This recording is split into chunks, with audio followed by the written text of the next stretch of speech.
La souffrance et l'endurance d'une dame qui aurait pu tenir debout malgré la fraîcheur de son âge nous conduisent dans la ville de Douala au Cameroun. Ici, nous jonchons une rue du stade Marion au quartier Gentil.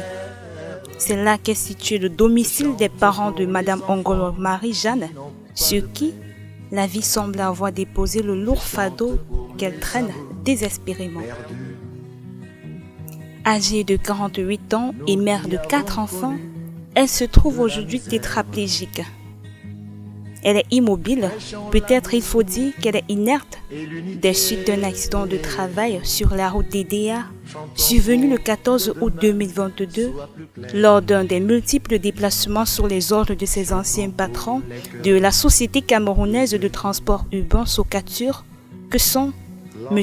Ngalebi Béré, actuel ministre camerounais des Transports, ainsi que son épouse.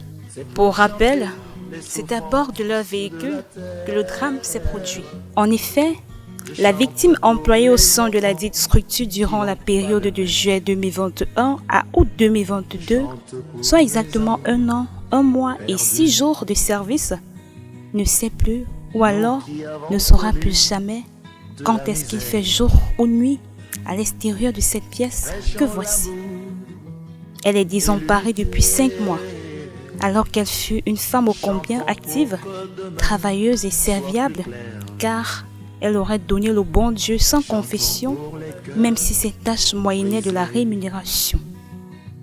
Abandonnée à son propre sort, elle cherche confusément une issue. Oui, j'ai commencé au travail chez les Ngalais le 5 juillet 2021. C'est ça si j'ai dit 1 an, parce que nous sommes dans le 3. 2021. Bon, c'est vrai qu'on nous avait donné un programme de travail. Comme nous sommes en Afrique, c'est pas toujours respecté. On te dit 7h, 18h, c'est bien après. C'était prévu quand même, on m'avait bien avisé bien avant que je pouvais soit me faire des déplacements à Yaoundé. Bon, je ne suis jamais partie à Yaoundé. Et à aider où j'ai pu faire finalement la semaine. Donc après, on a apporté le système d'aller aider à toutes les 2 semaines. Bon, sans ordre de mission. On venait, la date d'accident, c'est le 14 août. Je suis venue sur Douala le 15. Le 14 toujours, j'ai été opéré le 15. Et les patrons s'en ont occupé par leur assurance. Jusqu'au moment où la cantine a dit que je peux sortir parce que je n'ai plus de soins à prendre, que j'avais fait la rééducation au quartier. Ma famille même n'était pas d'accord, mais je ne pouvais rien parce que même les médecins, on ne me rendait plus visite. Et ils nous ont plutôt impliqués la suite du prix de la salle, parce qu'au fur et à mesure qu'on restait, l'assurance avait déjà arrêté et c'est nous qui avons payé les prix de la salle qui suivait. Parce qu'on disait toujours de sortir. Moi, je suis sortie la première fois et puis ensuite la seconde fois. C'est la 3e fois que quand j'ai fait une petite rechute, que j'ai dit que je ne rentre plus à la cantine. Même si je ne peux plus bénéficier de l'assurance parce qu'il n'y a pas de suivi. Bon, je ne sais pas ce qui se passait. Peut-être qu'ils avaient eu des instructions parce qu'à un moment, on m'appelait une malade à problème.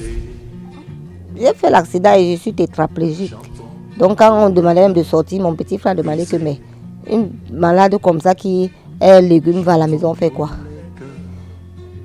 Mais il fallait libérer. On est obligé finalement de libérer.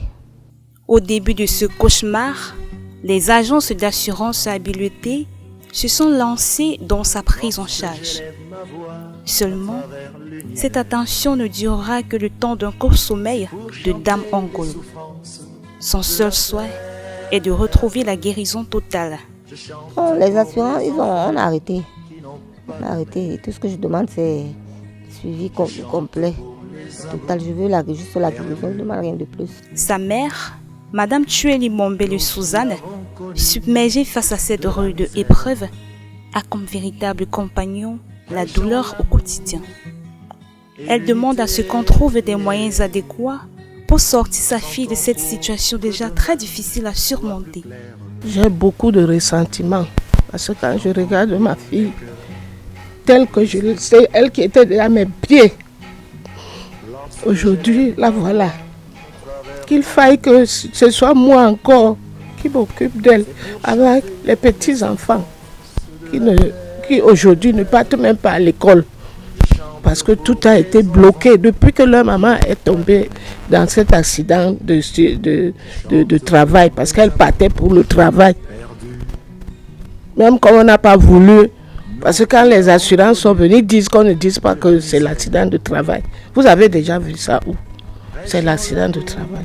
Et je réitère encore cela, que les gens sachent qu'on ne fait pas ça. Nous sommes des êtres humains. Ce qui arrive à ton voisin peut aussi t'arriver. Il est grand temps que ma fille, ses patrons au départ ont bien commencé. Mais à un moment, c'était devenu comme si c'est nous qui devions seulement nous mettre à genoux pour quelqu'un qui vous a servi, même si c'est pour un jour. Le merci, c'est de l'abandonner. Parce que là où elle est là, elle souffre franchement. Et quand les douleurs commencent, nous tous, ça devient seulement les pleurs. Et on se bat. Il n'y a plus de suivi depuis. Je souhaiterais que sa compagnie la prenne en charge.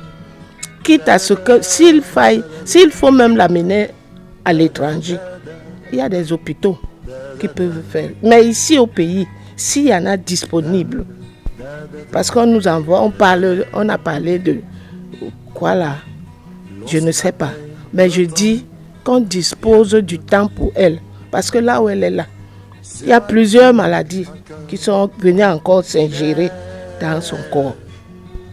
Elle est là, inerte. Est-ce qu'on fait comme ça? Nikoyo Irénée Tueli, son père, quant à lui, dit pourtant avoir voulu se rapprocher de l'épouse du ministre des Transports Ernest Massina Ngaye Bibert afin de clarifier les choses. C'était donc sans savoir qu'on lui opposera une fin de non-recevoir. La famille baigne dans le désespoir. Elle est assommée et abattue devant une situation qui s'apparente à une injustice. Le père d'Ongolo Totimoré nous rassure que cette dernière n'a effectué qu'une seule visite à l'hôpital La Quintini de Douala, et c'était d'ailleurs après l'annonce de son accident. Les jours et les mois se sont succédés et plus jamais cette dernière n'a franchi le seuil de cette institution sanitaire pour s'enquérir de l'état de santé de celle-ci qui fut en quelque sorte la dame à tout faire à la fois en entreprise, notamment à la socature, mais aussi et surtout au domicile de ses deux patrons. Chose étrange, le contrat de Dame Ongolo a été résilié immédiatement après son accident. Dans la même veine, l'assureur et les responsables de socature auront demandé de manière radine à la famille de ne pas mentionner dans les documents que la victime a fait un accident dans le cadre du travail. Ainsi, cela défavorisait l'ayant droit. Moi, je suis M. Nikoyo Irénée Tueli. Je suis le père de cette jeune dame qui est couchée là. Si vous suivez mon regard, vous allez voir voilà comment elle est d'habitude. Comme vous voyez sur cette photo. Mais vous l'avez vu comme elle est couchée là. Elle est employée à Socature, qui est tenue par la famille Ngaye Bibert. Monsieur Ngaye Bibert était le directeur général, il est nommé ministre. C'est sa femme qui suit le dossier actuellement, qui est directrice de la société. Moi, je ne comprends pas. On dit depuis, moi j'ai demandé, depuis que cette fille-là a eu ce problème, j'ai posé la question de savoir. Je crois qu'il y a un accident de travail. Quand il y a un accident de travail, on fait ce qu'on appelle une déclaration d'accident de travail. Et on m'a répondu que c'était parce qu'il n'y avait pas de zone de mission. Mais moi, je sais qu'elle partait tout le week-end, elle allait là-bas, c'est pour travailler avec cette femme-là. C'était le porte-parole de cette femme. Moi, j'ai essayé de causer avec cette femme au téléphone. Je l'ai eu au téléphone une fois. Je lui ai demandé, est-ce que ma fille a un problème avec vous? Elle m'a dit non. Mais d'où vient-il donc? Est-ce que je peux vous rencontrer? Elle a refusé de me rencontrer. Elle a dit qu'on est en train de l'insulter. Je lui ai dit non. Je ne vous insulte moi. C'est moi le père de la victime. S'il vous plaît, j'aimerais vous rencontrer pour qu'on essaye de s'entendre. Parce que la position où Marie-Jeanne est, c'est pas possible. Elle a des gens, elle a beaucoup de personnes qui comptent sur elle. Elle ne peut pas à son âge là se coucher comme elle est couchée là. Peut-être vous l'avez vu pour être, mais si vous la voyez, elle est flétrie. Elle est flétrie. Excusez-moi, elle est devenue une légume. Vous comprenez? Et Cette famille-là, ils sont grands, ils sont tous ce qu'ils sont. Mais on ne dépend pas d'eux. Hein. C'est Dieu qui nous conduit, nous tous. Ils n'ont pas le droit de nous laisser dans cette condition-ci. Moi, ce que je veux, c'est que ces gens-là remettent cette fille-là sur pied. Et nous sommes dans un état de droit. Le Cameroun, c'est un état de droit. Je ne comprends pas ce qui se passe. À la cantine, même moi, j'ai été victime. Vous ne pouvez pas vous rendre compte. On sort quelqu'un de l'hôpital sur une civière. On me dit que ça va. Mais les civières ne bougent pas. Je veux faire la force là-bas. On me dit non. On s'amuse, on va venir nous porter avec la police, tout ça là. On nous chasse de l'hôpital. Parce que, bon, c'est le ministre. On va faire comment? Hein? Mais alors, est-ce que c'est normal? Nous sommes quand même dans un pays. Nous sommes dans un pays. C'est ce que je veux vous dire. Il faut que vraiment justice soit faite. Il faut que cette fille-là se lève. S'ils sont comme ils disent qu'ils sont puissants, qu'ils la traitent normalement, selon la loi, on ne demande pas, je ne demande pas le monde à cette famille. Hein. On ne leur demande pas le monde. On demande juste qu'ils suivent le droit. Qu'on la rétablisse dans ses droits. Elle allait travailler là-bas, elle allait sur ses deux pieds. Pourquoi aujourd'hui on vient l'abandonner? Regardez là où elle est. Regardez comment elle est couchée. Depuis le matin, aucun spécialiste ne l'a suivi. Aucun spécialiste ne l'a suivi d'ailleurs. On est là comme ça, c'est nous, il faut tourner comme ça, il faut partir comme ça, il faut... On sait que ça se passe comment. Et là maintenant, ce qu'on ne vous dit pas, c'est que le fait qu'elle soit couchée comme ça, ça crée des escarres. Là où elle est, si on la retourne, on vous montre des photos maintenant. Il y a des photos qu'on a prises. Si on vous montre ces photos, maintenant vous allez voir ce qu'elle est devenue. Est-ce que c'est normal comme ça? Alors, il faut qu'on essaye de voir ça. Moi, je ne sais pas. Je ne sais pas. On ne peut que s'insurger contre ce tas de choses. Et comme nous sommes dans une république, j'espère que nous allons nous en faire entendre, d'une manière ou d'une autre. La malade, loin d'un régime alimentaire adapté au suivi médical, est obligée de se conformer à l'alimentation que ses parents mettent à sa disposition. Cependant, ayant marché de ville en ville, sans toutefois obtenir une suite favorable des documents liés à l'accident, le père de famille est sur le point de se rapprocher d'un avocat pour entamer des procédures judiciaires. Sa nutrition, ce n'est pas comme vous avez vu, comme nous sommes là tous ensemble, non? C'est qu'on peut trouver pour qu'elle mange, elle mange. Alors que normalement, elle devrait être dans un schéma où elle a une nourriture qu'elle doit manger et un suivi médical. Mais on est là comme ça, on ne se bat comme ça là, comme vous avez vu, on ne se bat. Si c'est le pain à l'époque qu'on a vu, elle mange aussi. Si c'est n'importe quoi, elle mange aussi. Quand il n'y a rien, elle reste comme ça. Face à cet épineux problème qui affecte le quotidien de la famille et des enfants, ceux-ci ont dû cesser leurs diverses activités afin de rester au chevet de leur mère et surmonter tous ensemble cette épouvantable situation. Notre ressenti, c'est tout simplement, nous sommes affectés autant qu'elle. Certainement, on ne peut pas ressentir ce qu'elle ressent, c'est elle qui souffre dans sa chair et tout. Mais nous tous ici présents, cela a impacté notre quotidien. Précisément, ma soeur qui est là, elle poursuivait ses études et tout, mais elle a dû arrêter parce qu'il fallait qu'elle soit au chevet de la maman, ce qui est tout à fait logique et compréhensible. Donc son état actuel nous affecte énormément. Et tout ce qu'on demande, nous ne sommes pas en guerre contre une tierce personne. On réclame juste un droit qu'un employé de son état doit bénéficier en cas d'un accident de travail qui n'est même pas considéré comme tel. Nous, notre premier point sur lequel on s'appuie, c'est que l'accident de travail soit d'abord déclaré comme tel pour que Mme Ongolo Marie-Jeanne puisse bénéficier de tout ce qui a fait, tout ce qui est inhérent au bénéfice qu'un employé doit avoir dans ce genre de situation. Et parce que aussi nous, ça nous affecte, ça a changé totalement notre quotidien. Nous sommes là, une femme dynamique, personne ici ne peut vous dire le contraire. Donc d'un dynamisme vraiment incroyable. Tu as l'impression même que c'est un homme ou alors c'est une Terminator. Là, je préfère référence au film Terminator. On a l'impression que c'est une machine. Parce qu'elle a une polyvalence incroyable. Donc la voir comme ça, inerte, sans effectuer de mouvement, vraiment c'est très douloureux et très vraiment, parce que c'est une femme qui nous a inculqué d'énormes facultés, un énorme savoir, donc un savoir-vivre incommensurable, une façon d'étudier les choses et d'analyser tout ce qu'il y a un peu autour. Donc sa situation, on ne ressent pas effectivement ce qu'elle peut ressentir dans sa chair, mais profondément nous sommes peinés incroyablement. Je suis sa fille aînée. La fille aînée d'Ongolo Marie-Jeanne. Comme mon jeune frère l'a dit tout à l'heure, moi je suis technicien médico-sanitaire. Ça veut dire que certifié du ministère de la Santé. Mais j'ai dû arrêter, je travaille dans une structure de la place, mais j'ai dû arrêter tout cela pour être à son chevet.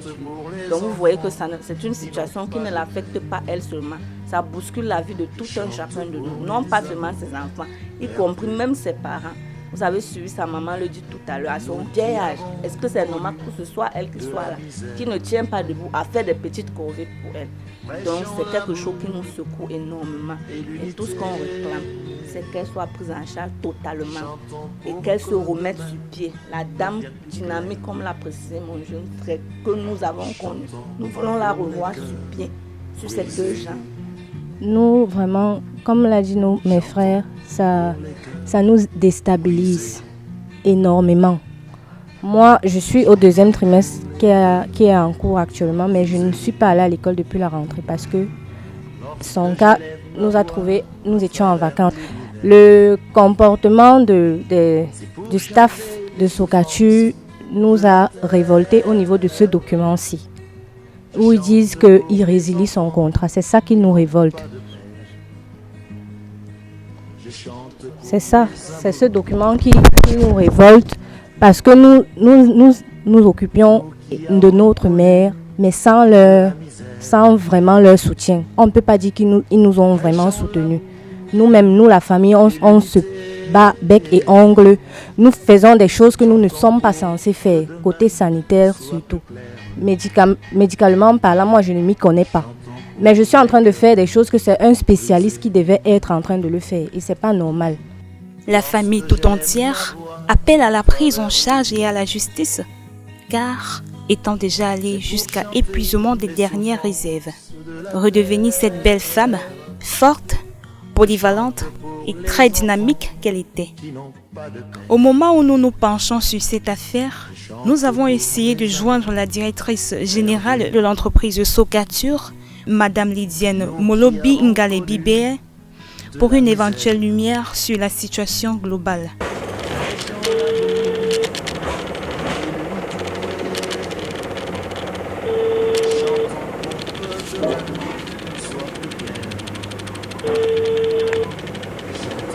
Seulement, toutes nos tentatives ont été vaines.